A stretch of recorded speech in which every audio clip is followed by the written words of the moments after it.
UNC is announcing Marcus Paige is joining their coaching staff.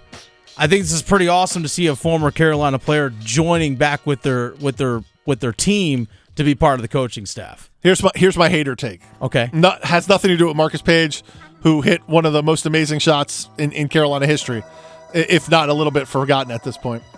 Carolina's coaching staff is entirely made up of players who played at Carolina, or coaches who played at Carolina. You know how hard it is to play at North Carolina? Hard. Yeah. Like, you got to be in the top 1% of basketball players to play at Carolina. So you're telling me there's nobody in the bottom 99% of basketball players who could be a good enough coach to coach at Carolina?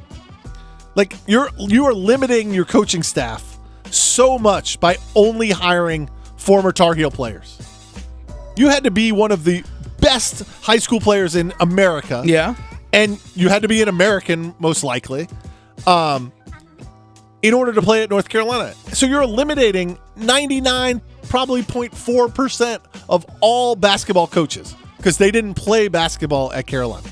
I just think you have to diversify.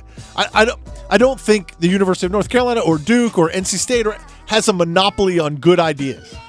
If Carolina had this policy in place, guess who they never would have hired?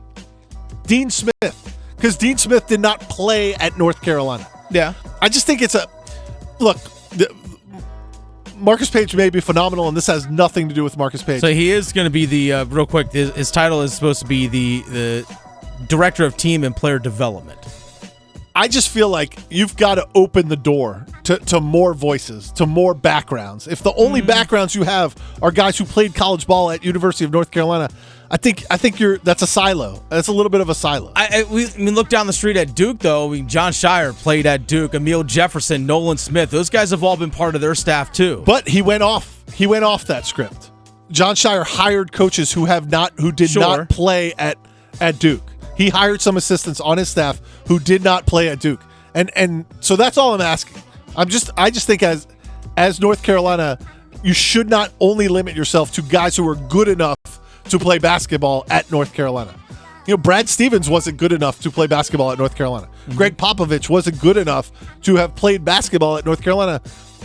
Those guys, there could be young coaches who are going to be the next Brad Stevens, the next Greg Popovich, who weren't good enough to play basketball at North Carolina. I think you should try to get some of those guys on your staff. I see what you're saying, but I think they want to make sure that the Carolina culture of like the program's history, the best way to make sure you have that is the people that know it and have been through it as a player. I think that's something that might be. So, I mean, there's value in both. Sure, I'm not saying you got to get all guys, none of them who've ever played at Carolina. Sure. I just think you could, voices of people who have had some different experiences might be valuable. All right, let's